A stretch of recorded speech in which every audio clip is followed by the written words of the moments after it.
Okay, members and officers and the public that are here, sorry for the delay there, getting the video stream set up. We're now ready to start the full council meeting. So again, we'll go. Apologies for absence have been received from councillors Chandler, Holmes, Illingworth, Pearson and Posnett. Are there any more declarations? Apologies, no. Therefore, I can confirm that we have 21 members present in the meeting and 5 apologies noted. Section 2, minutes from the 26th of May. To confirm the minutes of the council meeting held on the 26th of May 2021. Councillor Rawson will move and Councillor Graham will second. Very happy to move the minutes of 26th of May 2021, Mr. Mayor.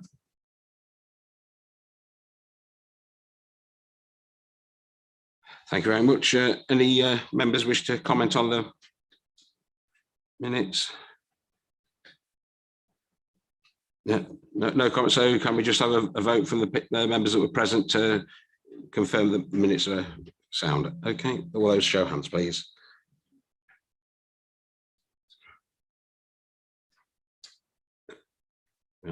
I believe that's unanimous from the members that were present at the meeting. Okay, thank you. Declarations of interest. If any members would like to indicate that they have an interest to declare, could they please do so by raising their hands? A personal interest in respect of County Councillor Orson is taken as being on record for any matters which relate to Leicestershire County Council. So any other declarations of interest? Okay, well, I have a pecuniary interest in item 11, so I can confirm that I shall be leaving the meeting for the debate and vote on that item. Councillor Hewson? I also have a pecuniary interest in item 11 and will leave in the meeting. Thank you. I'd just like to confirm that as a result of the... Oh, sorry, Councillor Rawson. On the declarations of interest, Mr. Mayor, on item 11 as well, some people may have been wondering why Councillor Wilkinson hasn't stood up and declared an interest in this issue. The reason is he and I had a conversation last night, and Councillor Wilkinson will not be a cabinet support member due to the pressures of work and family. Thank you very much. Thank you, Councillor Rawson. Just like to confirm that at item 11, because both myself and the Deputy Mayor will be leaving, Council will be asked to nominate a chairman to preside for the duration of item 11 at the appropriate time. Mayor's announcements. Okay. Right. So after a slow start, things are starting to get busy now. And last week alone, I attended 8 events. That's not including events attended by the Deputy Mayor. The first event in June was the customary making of a Melton Mowbray pork pie at Dickinson and Morris's, attended by the Lord Lieutenant, and Councillor Hewson was there as well. Next event was Fly the Flag that took place here, all socially distanced, of course. Following that, I was invited to the Beaver Hunt Puppy Show at Beaver Castle, which was very interesting, and they call them puppies, but they're full-size dogs. They're massive things. And then I went to Stafford Park for the Institute of Mechanical Engineers Railway Challenge, which was also extremely interesting.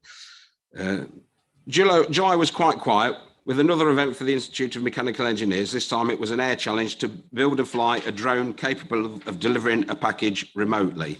I thought this was for something to do with Amazon, but apparently it's not. It's for delivering aid to remote areas in Africa and things like that. I was then invited to a party at Mowbray Court to present farewell gifts to the manager who was leaving to go back to New Zealand. That was the end of July. August, there were no events. September started with a presentation evening held by Melton Lions to celebrate the 10-year service of one member and also hand out certificates to people who had volunteered at the vaccination centre. Next was Beat the Retreat at Oakham before last week's marathon, which started on Tuesday at the ATC to select the Mayor's Cadet for the coming year. More on that later. Wednesday was the British Pie Awards judging, also attended by the Deputy Mayor, And then after that in the evening, it was the summer social here at Parkside. Thursday saw me attending the House and Home charity fundraiser held at the Cowshed near Kettle Bay. That's a fantastic place, that is, for a wedding reception. Friday was the busiest day, with the Melton Mowbray Market Ram Show from 8 o'clock until 12 o'clock in the morning, followed by the British Pie Awards lunch and prize giving, also attended by the Deputy Mayor, and the Best of Melton Awards dinner in the evening, whilst the Deputy Mayor attended a charity dinner in Stamford before heading on his short holiday. On Sunday, I attended the Battle of Britain Memorial, laid a wreath on behalf of officers and members of the council. That's the end of those. Next, we move on to the Mayor's Cadet. So first of all, I'd like to invite Cadet Warrant Officer Alexia Agrafiotti to do her presentation.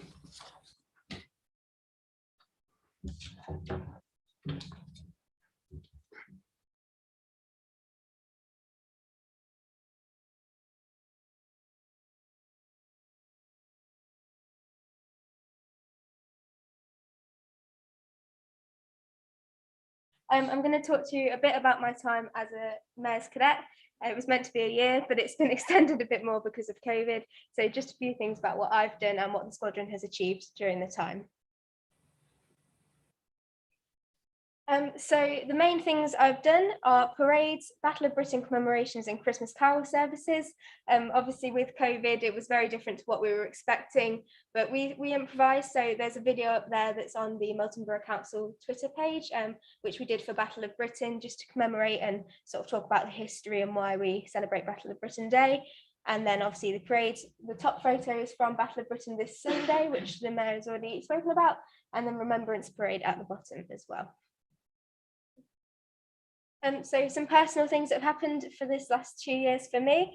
So I've been promoted. When I got the Mayor's Cadet position, I was a sergeant, and now I'm Cadet Warrant Officer. I've also got my A-levels, obviously slightly different to what we were expecting. We had no exams and they were cancelled, but we got the grades, so it was okay. I've also got my first job. I work up at Priory Healthcare on Warwick Road doing the HR. I've also achieved many certifications and awards through cadets. So you can see the yellow lanyards in the centre. That's my method of instruction course. I've also completed my bronze DOV along with a lot of other courses through the cadets. There's a photo just on the left of us a few years ago at RAF Cranwell. That is quite old, but I use that photo as I'm currently going through the RAF selection process. So I visited RAF Cranwell a few weeks ago to sit some of my exams for that. So some things that our squadron has achieved during this quite difficult past 2 years. We had our annual dining in night, which was a night where we just sort of celebrate everything that's happened in the last few years. We do some presentations, we have a lovely meal, and then we have a disco afterwards. We also received 2 commendations, one being from our Officer Commanding of South and East Midlands Wing, and one from our Central and East Region Commander as well. Both sort of just for our efforts over the COVID period with the online virtual parade nights, and also with our help with the Cadet Portal service, which we trialled as a squadron. I think the best thing the squadron has achieved in this last year is the Queen's Award for Voluntary Service. That is the highest award that a volunteers group can be awarded in the UK, and we were one of 241 organisations that received it this year. So our staff team were awarded that for the effort they've put in and the activities they provide to us, and just being a really good staff team. Yeah, so that's a bit about my time as Mayor's Cadet. Thank you very much. The last thing I'd like to say is good luck to Corporal Bartram as the incoming cadet, and thank you very much both to Mr. Graham and Mr. Faulkner for giving me this opportunity. I've really appreciated my time as Mayor's Cadet.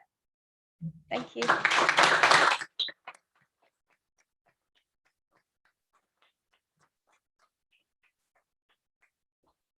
Thank you very much. Moving on to the selection for the Mayor's Cadet for this year, I had 2 very, very good, strong applications for the position, one from Sergeant Smith and one from Corporal Bartram.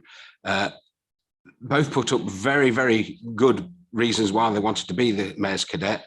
But I was, at the end of the day, I had to make a choice, and I chose Corporal Bartram because I think he will get the most benefit from being the Mayor's Cadet. So I'd like to invite Corporal Barton to come up to collect his certificate and everything, and then and after that one also last year's cadet to get her certificate. Thank you.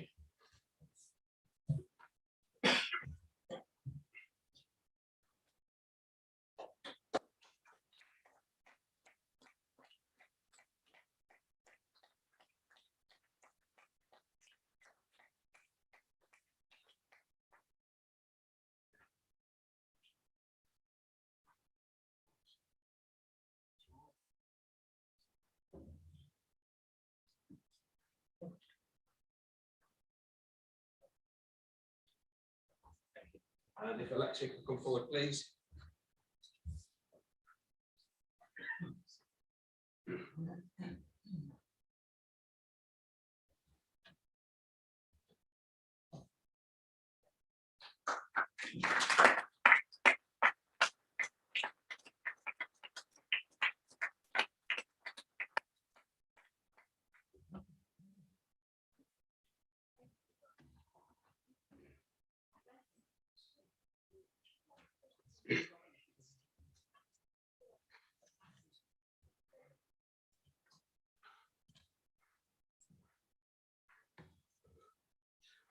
Item 5, leaders' announcements. I'd like to invite Councillor Orson to make his announcements. Thank you, Mr. Mayor. Sorry for just having a quick look at my phone then. I was just trying to get some latest coronavirus figures, but I can't get them up quick enough. But good evening, members. This is our first council meeting since the 26th of May. And I hope everyone has had a great summer break. I know I have, except August was quite dramatic for myself moving house. I will certainly never, ever do it again, I can tell you that. I'm delighted that once again we are able to meet in the chamber, and you will have noticed that we have reverted to a more typical layout. As things stand at the moment, with restrictions having eased, we are attempting to get the balance right between enabling more normal operations, whilst still being mindful that the virus has not gone away. In the last week in Melbourne, there were 313 cases per 100,000, which is still high. And across the country, around 200 people lose their lives every day. We cannot be complacent, but we must be thankful of the incredible vaccination effort. It is worth reminding ourselves that through our partnership with the CCG, Melbourne was one of the first vaccination centres open in the region, and over 83% of Meltonians are now double jabbed. Members, we have talked many times about the way the council responded to the pandemic, and I remain incredibly proud of our team and all they achieved. I look forward to Cabinet receiving the findings of the review undertaken by the Scrutiny Task and Finish Group into the impacts of the pandemic on people and considering how we can do more to help. I'm also delighted that we were the first council in the region to provide Kickstart placements, introduced by the government as part of the response to the pandemic, and which seek to provide job opportunities and skills development for young people. We currently have 4 colleagues in placements across a range of services, including housing repairs, lifeline assistive technology, and the Melbourne Lottery. They are making a real valuable contribution in some important areas and hopefully acquiring some great skills for the future too. And it is just great to see. I am equally proud of the way in which the council has stepped in up as the catastrophe was unfolding in Afghanistan in front of our eyes on TV. This borough has a proud association with our armed forces, and given so many Afghans supported them over the years, it was only right that Melbourne Borough Council led the early response in offering to help those most in need. We look forward to welcoming the 2 families we have pledged to resettle, alongside those who are likely to make use of the MOD housing in the area. The groundswell of support for our actions and offers of assistance from the local community has also been extremely heartening. Another impact of the pandemic has been a significant increase in the use of digital media, and following the launch of our new My Account system last year, I'm delighted that earlier this month, we launched our new council website. The new platform is far more accessible than the old one, and meets the highest equality standard, which is great to see. On our agenda this evening, we have a number of important matters to attend to, but I wanted to specifically highlight the recommendation from Cabinet regarding the Developer Contributions Supplementary Planning Document. As you know, securing the MMDR is one of the Council's top priorities. We have been working extremely hard with our County Council colleagues to make this possible, and adoption of the SPD is a key part of that. It shows the commitment this Council is making, and we will continue to make to get in the infrastructure Melton needs. There is more to be done, and further reports will be brought forward to the Council over the coming months. But tonight, I am sure members will want to support the adoption of the SPD before us. Finally, Mr. Mayor, I would like to formally welcome Michelle Howard, our new Director for Housing and Communities, and also Deputy Chief Executive to the Council. Michelle joined us at the end of July, and I'm sure all members will join me in wishing her a long and successful career at Melton Borough Council. Thank you very much, Mr. Mayor. Thank you, Councillor Rawson. Item 6, public question time. I can confirm that no questions were received by the deadline. Question 7, questions from members. I can confirm that no questions were received by the deadline. Item 8, motions on notice. I confirm that no motions were recorded or received by the deadline. Item 9, Cabinet recommendations to Council Developer Contributions Supplementary Planning Document. The leader is to provide a brief introduction to the report. Thank you, Mr. Mayor, again. This piece of work is another significant landmark towards supporting Leicestershire County Council and providing them with the necessary assurances regarding their investment in infrastructure in Melton and accepting the HIF award for Melton South MMDR. The SPD explains and commits us to prioritising developer contributions for key strategic infrastructure. The MMDR and new schools in Melton, in the unusual circumstances that compromise is required. In doing so, it also supports our corporate plan and strategic objective of securing sustainable growth in Melton. In most circumstances, the Council has been successful in ensuring developments to meet the cost of the infrastructure they need. We continue to expect this will be the norm. However, very occasionally circumstances arise when not all costs can be met, but the development remains desirable nevertheless. The SPD focuses on that scenario and how we will prioritise should this arise. The table at para 6.5 in your report, or the Cabinet report, presents a summary of this. The SPD was subject to consultation from late July to early September, and a healthy response was received. Almost without exception, comments were constructive, and a series of improvements was made to the consultation draft. The details of these are set out in Appendix B to the Cabinet report.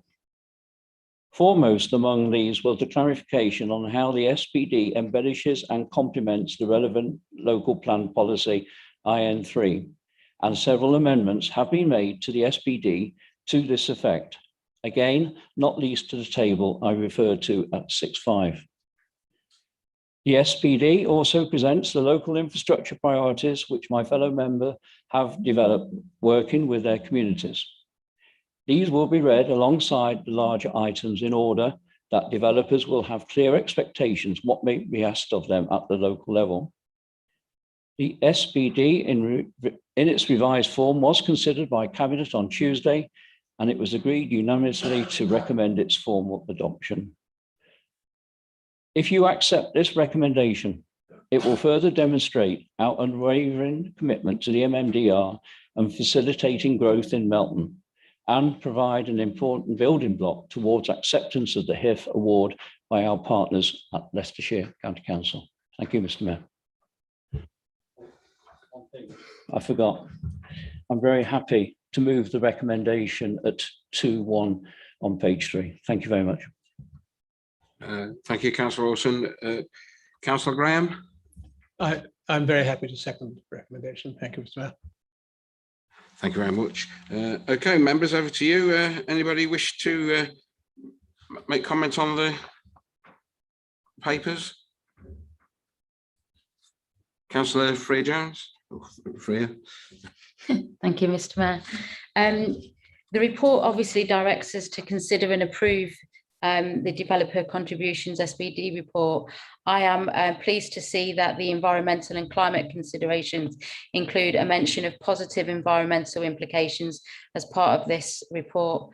Another important factor for me is how the local communities are featured in the report, and all the members were asked to contribute and ask for their input.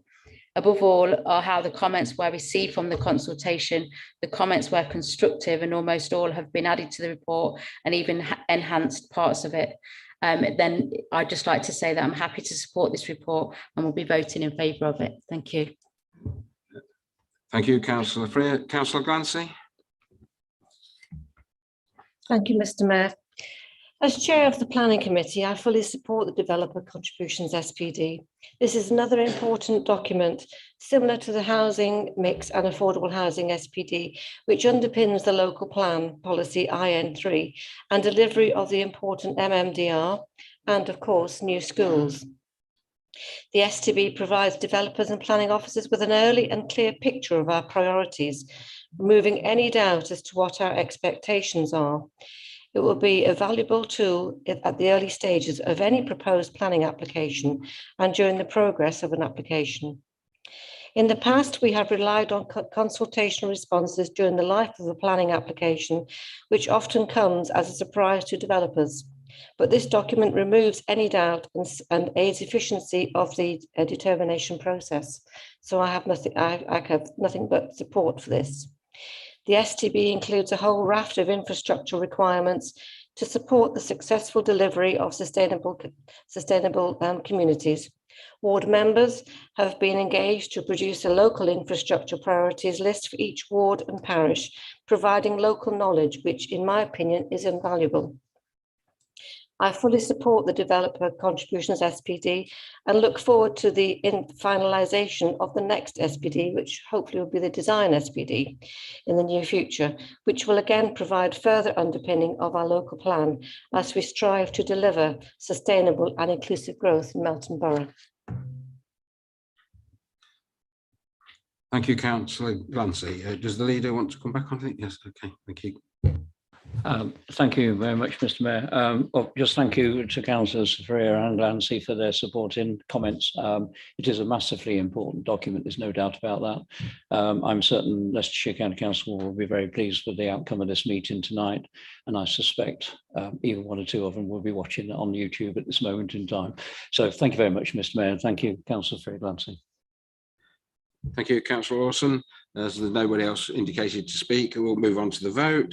So we're being asked to vote on 2.1, approve the adoption of the final version of Developer Contribution Spd shown at Appendix A. All those in favour, please raise their hands. Unanimous. Thank you, members. That's been passed unanimously. Moving on to item 10. Cabinet recommendations to Council, Treasury Management Annual Report 2020-21. Councillor de Bell will provide a brief introduction to the report. Councillor de Bell. Yes, thank you, Mr. Mayor. Members will know that the annual Treasury Management Report is a requirement of the Council's reporting procedures, which provides a comprehensive overview of the activities undertaken on Treasury management during the last full financial year. The key message from this report is shown at item 4.5, that no additional borrowing was needed and that our external debt at the 31st of March 21 remained at 31.413 million, unchanged from the figure at the 31st of March 2020, which was well within our authorised limit of 46 million. Members, whilst it has been a difficult time for Treasury management activities with first Brexit, the last financial year, and then the COVID impacting on investment rates and returns, I'm pleased to report that council were able to raise its investment level from the 15 million forecast in February 2020 to 21.1 million because of funds held short term. And that resulted in only a minor shortfall in investment income compared to the original budget, which was set. A remarkable achievement by the team. I can also report that to balance this in future, more diversity is being introduced into the portfolio. However, there remains much uncertainty, which means that long-term investments, aside from the property fund, are not being fully utilised. Additionally, members will recognise that a property fund, by its very nature, is a long-term investment in terms of fluctuations in asset values. And that since our initial investment was made in 2017, the council has received income of £335,000 from the fund, which is quite a considerable amount, which has greatly supported our revenue budget. Mr. Mayor, members, that concludes this report, and I move the recommendations at 2.1 that council approve the Treasury Management Report for 2019-20, and 2.2 that council note the actual position on the prudential indicators for 2020-21. Thank you very much. Thank you, Councillor DeMille. Councillor Orson. I'm very pleased to second recommendations 2122, page 3. I still never know whether it's blue or green, these papers, but that's the problems of being colourblind, I think. I always have to make this remark. I always have to think of a former colleague on this council, Matthew O'Callaghan, who just absolutely loved this report, who used it to his advantages to further the National Opposition's programme at Westminster. I don't think it ever really got him anywhere, but he still used to wax lyrical. And I don't know quite how we would address this tonight, because we're in strange times, aren't we? We've got base rate at 0.1 and inflation running to 4% now. So you could argue it's a good time to borrow money all of a sudden, if you got the confidence. So maybe we can come back to that as a council at some point in the future, but very pleased to second. Thank you very much. Thank you, Councillor Wilson. Any members wishing to speak? Yes, Councillor Child. Yeah, thank you, Mr. Mayor. I'm sorry for the late notice of questions. I only just walked through the whole report. Page 41, the schedule of investments. Can I ask, it's a couple of observational points. The third one from the bottom, the first Abu Dhabi Bank, we've invested that for 364 days, but we're only getting 0.11%, which is to me a paltry amount there. And secondly, the Santander on line 1 and 2, call money can be, the interest rate can be changed on demand, and we've got first 1.5 million at 0.1 and the other 3 million at 0.4, and I just wondered at some point, maybe not tonight, we could just have a explanation on that, please. Thank you. Councillor DeBell, do you wish to respond? Yes, thank you, Councillor Charles. We'll take a note of it and come back to you on that if that's acceptable. Thank you very much. Thank you, Mr. Mayor. Thank you, Councillor DeBell. Anybody else, any questions? No. Okay, then we'll move on to the vote then. It's recommended at 2.1 is approve the Treasury Management Annual Report for 2019 and 20, and 2.2 notes the actual position on prudential indicators for 2020 to 2021. So all those in favour, please raise your hands.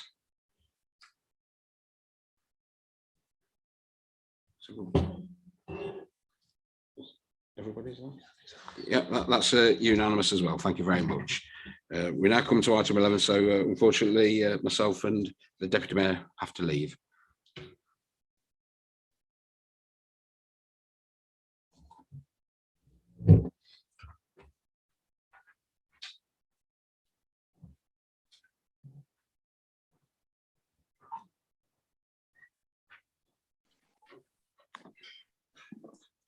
Members, in the absence of the Mayor and Deputy Mayor, could I seek a nomination to assume the chair for this item, please?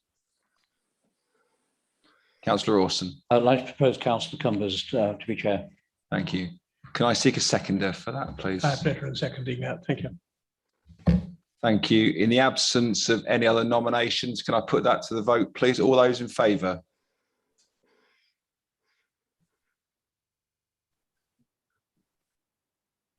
Thank you. All against? Abstentions? Thank you. That is carried. Councillor Cumbers, would you like to take the chair, please?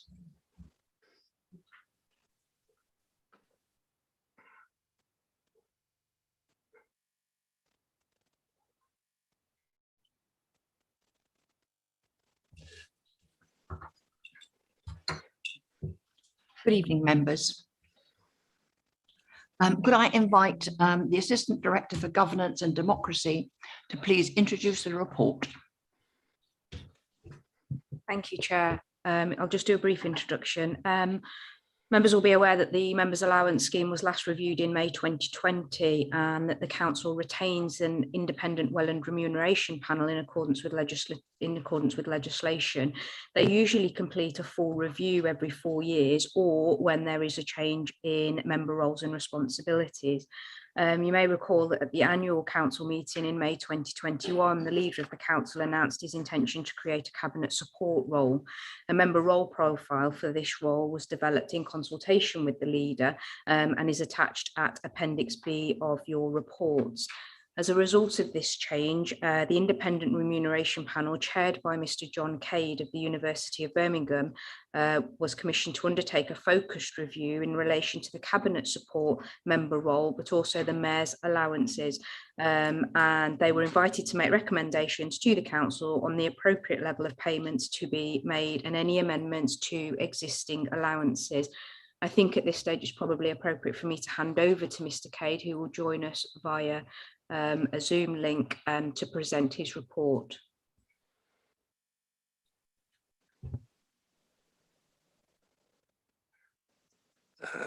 Can you hear me or see me?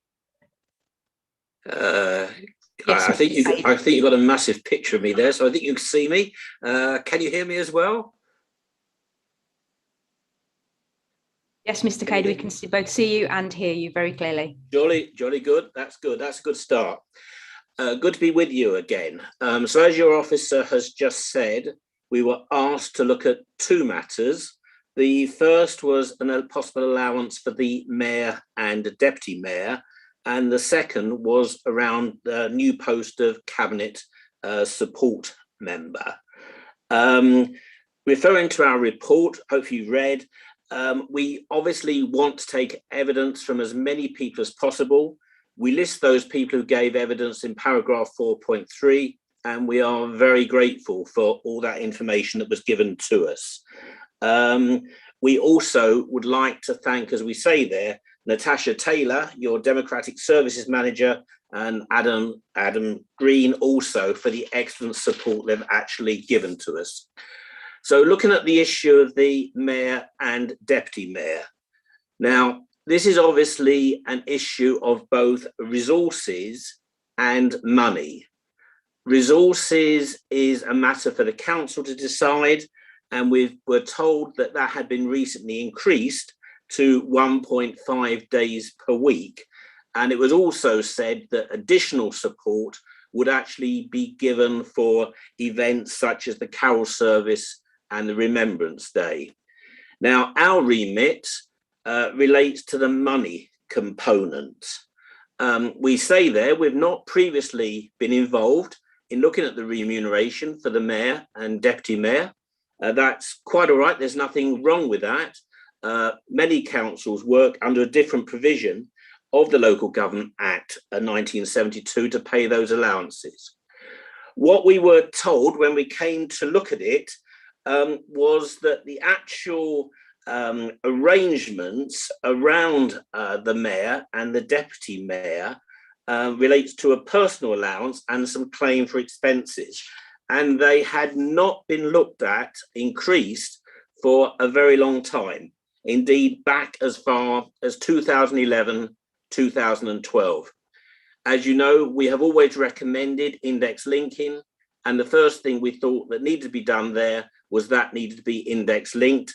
And you see what that does from our report that we've presented to you. We also thought that some allowance should be made for the importance of chairing council meetings, and that led us to put those two matters together to suggest an allowance to you, which we thought would be appropriate, of the equivalent of the basic allowance, as you see within the actual report. Turning then to the Cabinet support member, we understand that this emerged from a recent review from the Local Government Association, and we know that they do like to recommend such post for the development of capacity and development.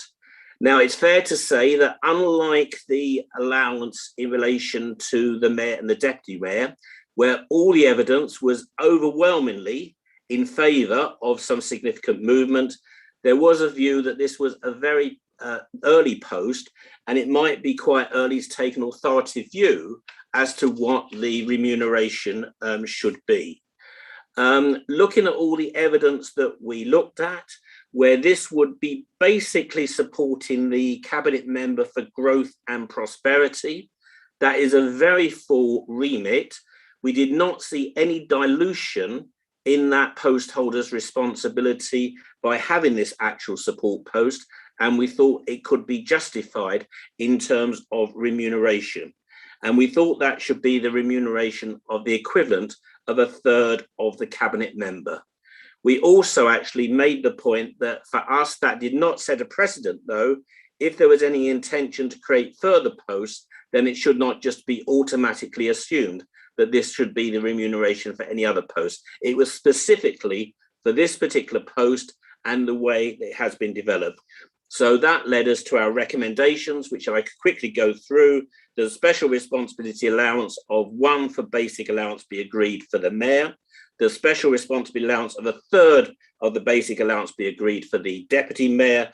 That the council made clear, which you have done in your report that I've noticed, of what civic duties can expect some additional resources. We thought that would be very helpful to identify that in relation to those areas.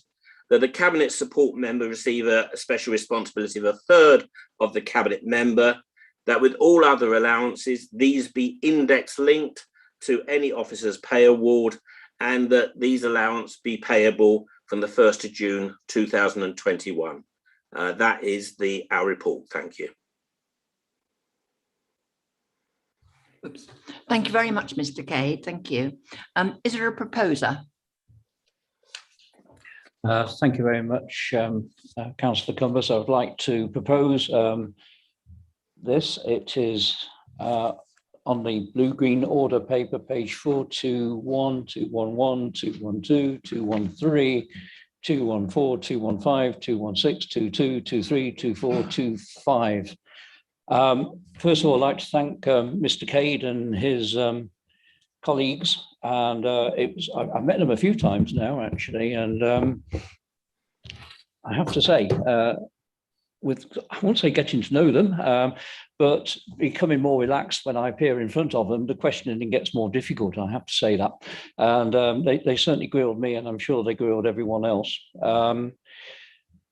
Malise, to my right of me, when I first joined the council, he was the leader, and he always used to say at times like this: if you appoint an independent remuneration panel, you should always take their advice.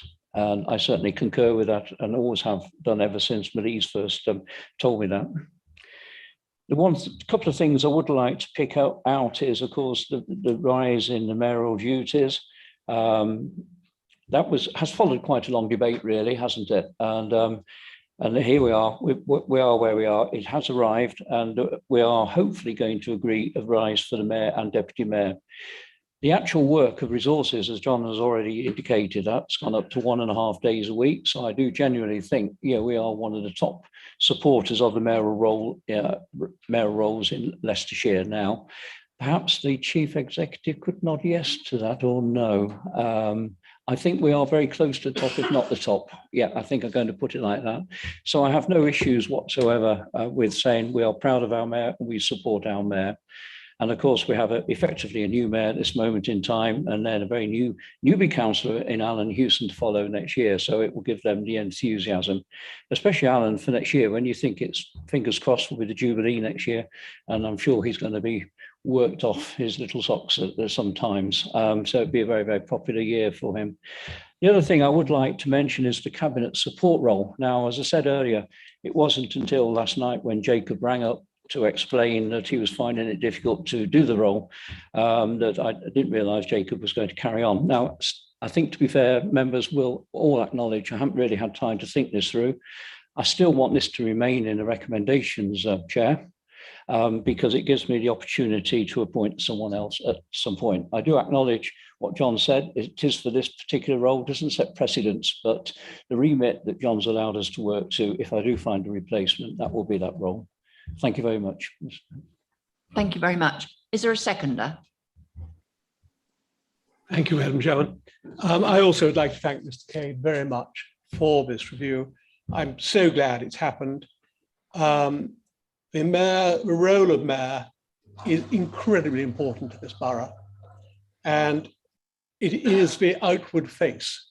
It's very easy to think this borough only happens behind these walls, but actually the mayor can get out there and sell the council to the borough. You've only had to hear today how busy our current mayor has been over the last 3 months. I actually had a year when I hardly did anything at all, so I feel rather a fraud for last year. But it doesn't stop me being slightly sad that it hasn't been backdated, this award, for a couple of years. But I do think it's very worthwhile. A lot of work went into it, and I'm very glad that it is now index linked, and we know where we are. And hopefully it will encourage members to actually take the role seriously. It's always hard to find someone who is going to stand as mayor. Hopefully this makes the whole role slightly more attractive, and it is a very rewarding part of the council. So I do recommend anyone who wants to put your name forward. Thank you very much, and I have great pleasure in seconding the proposals. Thank you. Thank you. Right, we'll go into the debate. Yes, and if you will raise your hands if you want to make a comment or ask a question. Councillor Evans.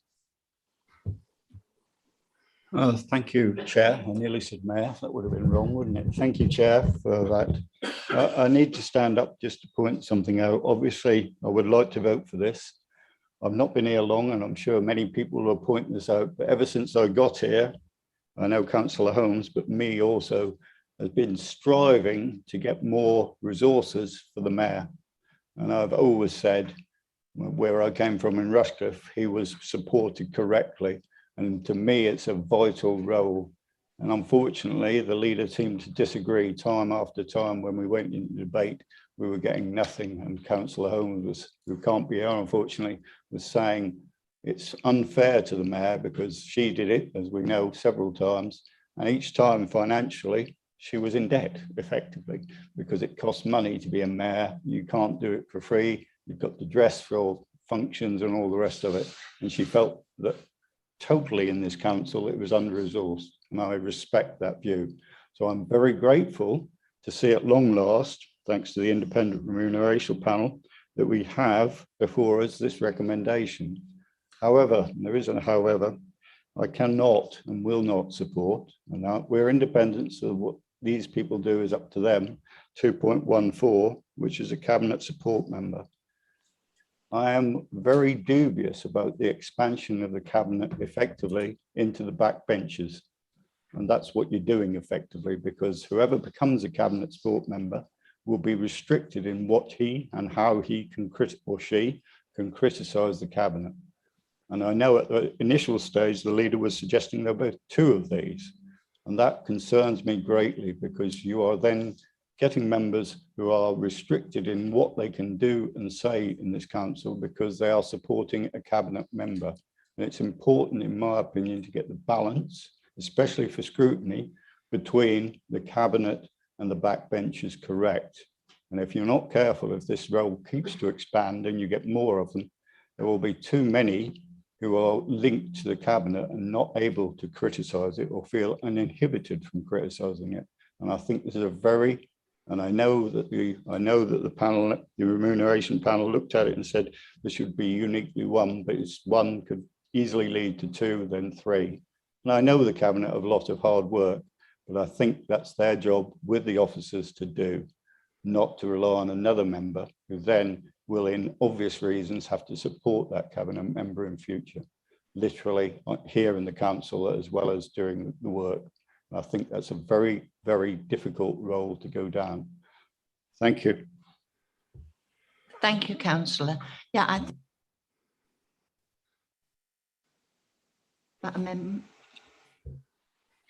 think we just need to clarify, councillor Evans, were you making a statement there or were you proposing an amendment to the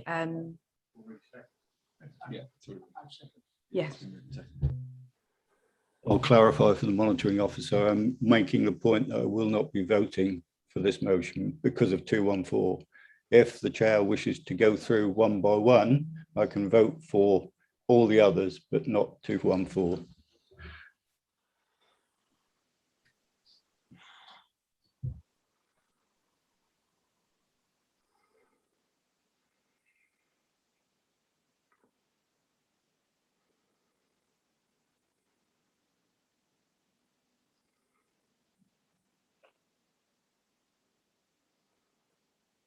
right. Any more comments or questions? I'll just make my comment. I think the role of mayor is really, really important. And I think it shouldn't be looked on as an expense. I think when you weigh up what we get, what the public get, you know, I think that I would hate the council to be without a mayor. I really would.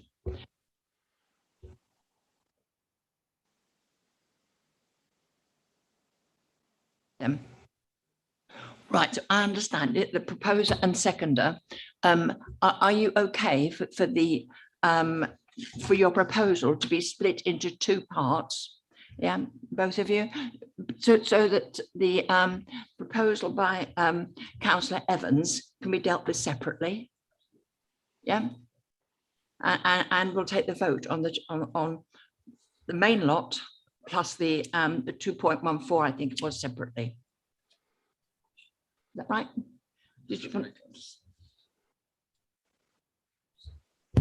I think just to clarify the leader's position, obviously as the proposer. So at the moment we have a proposal which has been seconded for the vote to be taken on block for all the recommendations before you this evening.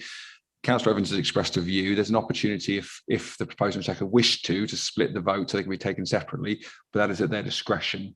And Councillor Orson would be appropriate for his to confirm his position on that matter. Yeah, 214 cabinet support member role. Members, you have to remember, and also Mr. Cade has already remarked on this came about from the LGA review. Effectively, we're following the recommendations from the LGA review. It does give an opportunity to a member to gain experience into the running of the council or cabinet position, just to get the feel of it. It gives us more chance to explore the talent that this council has. At this moment in time, we don't even have a prospect of anyone coming in yet because of the lateness of the conversation I had with Councillor Wilkinson only last night. So there's no money even here, but I'd strongly recommend, and I will be voting to maintain this role. I think it's vitally important to the health of this council that we have newcomers flooding into the cabinet at the appropriate time. Thank you very much. Clarify with the leader. So, leader, are you proposing to retain the vote on block for all the recommendations, or the alternative is we split it into two? I'm okay for the whole lot. I'm okay for the whole lot. Okay. Thank you for that, leader. Thank you. So I think now we go to the vote. Right, so all those in favour of the recommendations as they stand in front of you on block at 2.11, 2.1.2, 2.1.3, 2.1.4, 2.1.5 and 2.1.6. So we're voting on all of them. And 2.2. Oh, and I beg your pardon, and 2.2, 2.3, 2.4 and 2.5. So we're voting on them all. So all those in favour?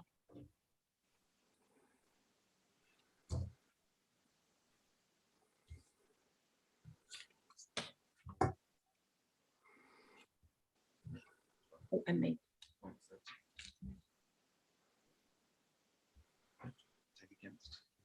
And thank you for that. Any against? We have 2 against. And any abstentions? And 2 abstentions. So that vote is carried. I'd just like to say a big thank you to Mr. Cade for doing another sterling job. And yeah, so thank you for your attendance, and please give our thanks to the remuneration panel for the report. I'll do that. And many thanks for all your hard work. Thank you. Yeah, thanks a lot. So that's me finished, I think, isn't it? Yeah, thank you.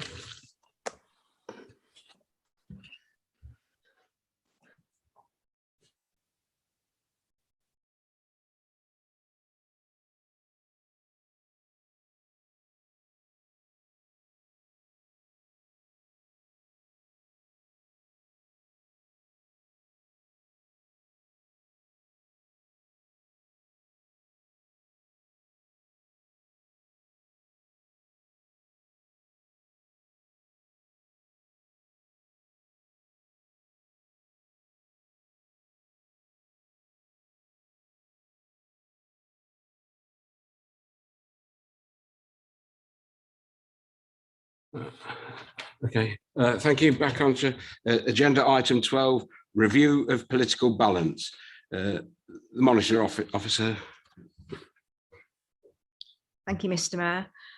The report before you, members should have received a revised report that were placed on your tables prior to the meeting commencing today. The report seeks to approve the revised political balance calculations and allocations of seats on committees in accordance with the statutory requirements following recent events that alter the political balance between the groups, and that is to ensure the council complies with its statutory obligations. By way of background, I was notified that Councillor Donald Pritchett has joined the Conservative group, and I was subsequently notified that Councillor Lee Higgins no longer wished to be treated as a member of the Conservative group, which makes Councillor Higgins a non-aligned councillor. Pursuant to the legislation, the authority is under a duty to review the allocation of seats to political groups as soon as practicably possible following any changes to the membership of groups. You will find in your revised reports the revised composition of the council is shown in the table at paragraph 5.1. The following paragraph 5.2 shows the allocation of seats to the political groups before the revision of political balance calculation took place. And then the next one at paragraph 5.3 shows the allocation of seats to political groups, which does not include the non-aligned councillors, as agreed between the political groups after revision to the political balance calculation. As highlighted, the revised calculation results in 1 additional seat on the planning committee to be allocated to the Conservative group, and the opposition group loses 1 seat on the planning committee. The leader of the Conservative group will appoint members from his group to this additional seat.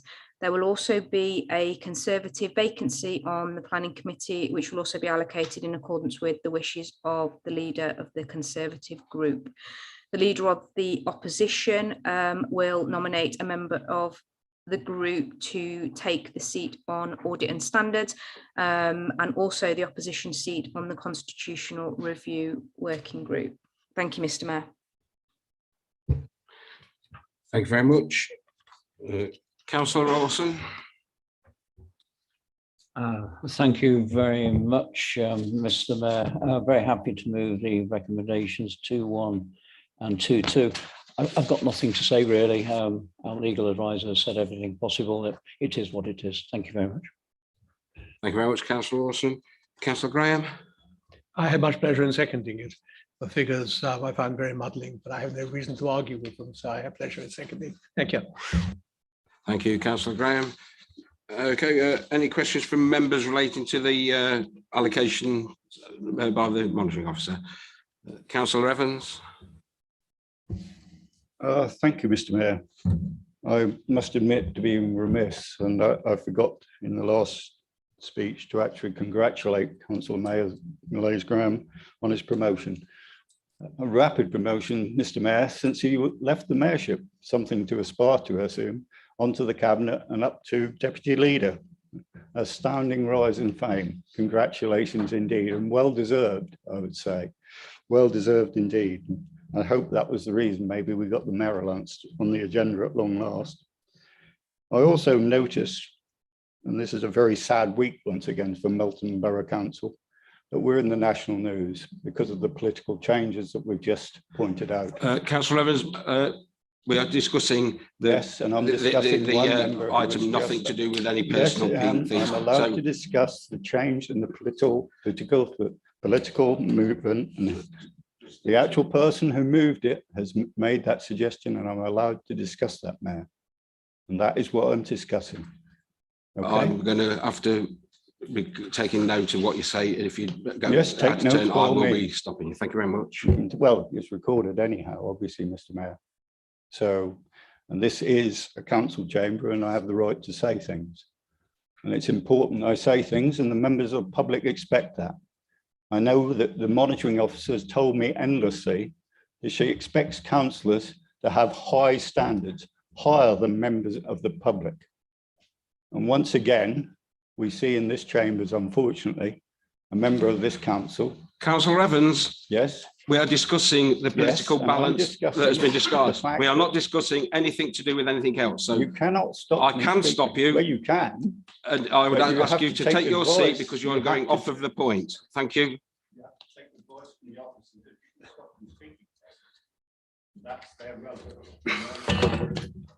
Do I assume I can stop it on this matter?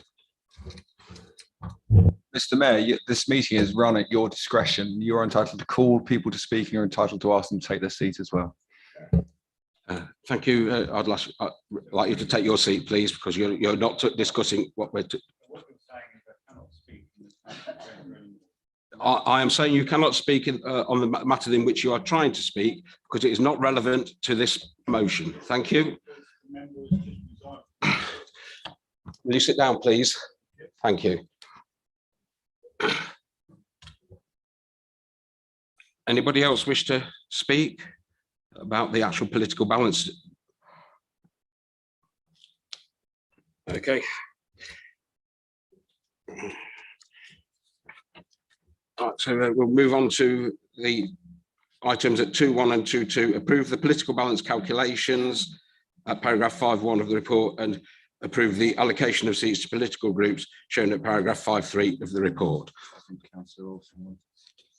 Before we go to the vote, Councillor Rawson, I believe, wanted to. Oh, okay, thank you. So all those in favour, please raise your hands.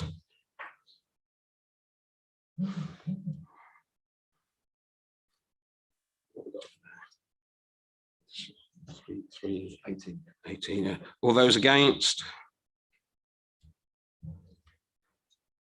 Any abstentions? So that motion is carried 18-2. Thank you.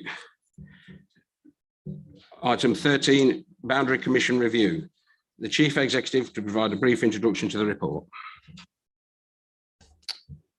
Thank you, Mr. Mayor. The report before members tonight provides an update on the recent consultation undertaken by the Boundary Commission for England on some proposed changes to parliamentary electoral boundaries within the East Midlands. The effect of the proposals within Melton is as follows. The current Rutland and Melton constituency will be replaced with a new constituency called Melton and Syston with an electorate of 74,216. The new constituency would include all Melton wards and 8 from the Charnwood Borough. Those other wards previously in the Rutland and Melton constituency will either join the new Rutland and Stamford constituency or the new Harborough constituency. The proposals were shared with all members on the 14th of June and the initial consultation ran until the 2nd of August. Following this initial period of consultation, the Boundary Commission will publish all representations received in early 2022, and a further 6-week consultation will take place. It is understood the final report and recommendations will be published in June 2023, and they will be considered by the government at the time. If approved, the new boundaries would take effect for the next general election. Mr Mayor will keep all members appraised of any further developments, and council are asked to note the proposals from the Boundary Commission. Thank you. Councillor Rawson. Again, I'm very happy to move the recommendation at 2.1 to note the proposals from the Boundary Commission for England.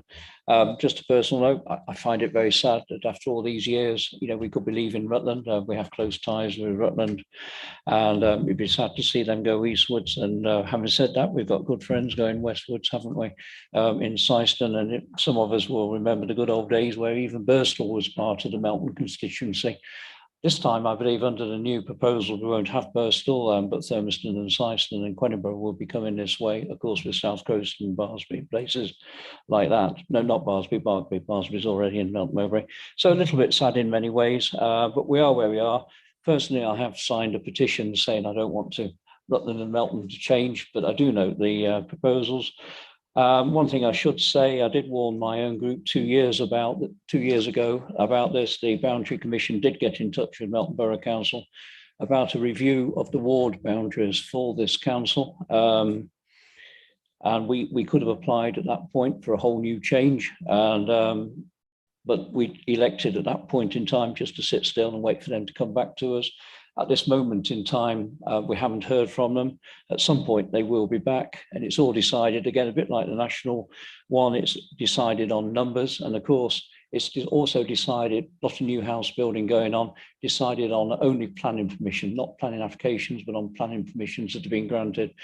And all that's what's going on in the borough, with the north and the south and the villages, I would expect significant change when it does come. But at this moment in time, we haven't got that at this moment in time, but just a warning, one of these days, they will get in touch with us for it. Thank you very much, Mr Mayor. Thank you, Councillor Wilson. Councillor Graham. Thank you, Mr Mayor. I had pleasure in seconding it. Being slightly older than the leader, and having lived in Rutland when it was a Conservative a parliamentary constituency, including Stamford. So from my point of view, it's déjà vu. Thank you. Thank you, Councillor Graham. Any members wish to make comment on this issue? No, okay, well, there's no vote on this. It's purely no vote, it's a noting of it. So we've noted the report. Thank you. Item 14, performance and risk framework. Councillor Rawson. Thank you, Mr Mayor. Very happy to move the recommendations at 2122. It's hard to think, basically, that when the chief executive arrived and myself sat down in his office just about 4 years ago now, just over 4 years ago, we really didn't have a performance report, did we? When you think back, I mean, it's just quite amazing. A public body of a £5 million over budget, and then plus all on top of that, we didn't even declare out what our performance was. So we did bring it back. It has been very, very successful. I'm sure members read it and take note of it, but just a few other notes to put that following the adoption of the new corporate strategy in September 2020, this report sets out refreshed performance and risk framework and provides members with visibility and assurance regarding the council's approach to performance and risk management and how that will support policy and budgetary development. The framework incorporates different perspectives to ensure the council understands local needs issues in our communities, services where we need to invest or improve, and how far the council is meeting its corporate priorities. It also sets out the annual calendar showing key points in the year when issues will be discussed and performance will be reviewed. The first item in our annual calendar is the State of Melton debate, which all members should have in their diaries for the 4th of October. This will be an opportunity to review the first ever State of Melton report, setting out a range of indicators about our place and communities, and then discussing how we as a council might respond. This comes as the first step in the development of our budget for next year, giving all members the opportunity to influence the policy direction of the council. In many ways, Mr Mayor, I find this paper, when it pops up, the most important paper we have every time. It really is. It really is the barometer of the council. I do encourage all members not just look for the weakest point. That's not the secret of reading these reports. It's reading the direction of travel, and that's what you have to do. So if you haven't already read it in detail, members, I do request you take it away, go through it in detail, and you'll see Melton is a pretty high performing council at the end of the day. So thank you very much. Happy to move the recommendation.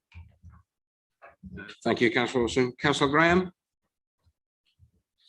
Thank you, Mr. Mayor. I will take it away and read it and second it. Thank you very much. Thank you, Councillor Graham. Members, anybody wish to make comment on the report?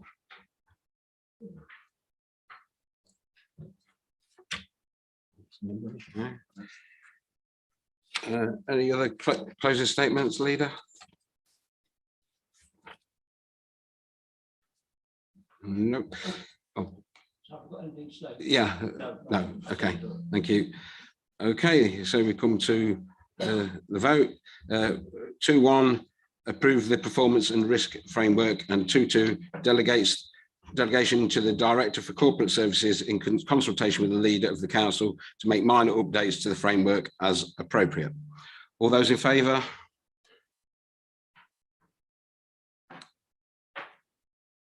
Take it, that's unanimous. Yes. Yeah, that's unanimous. So thank you all very much. That's the end of the meeting. So we just anybody who wishes to come over to the harbour afterwards for a drink, I'll be pleased to meet you all over there.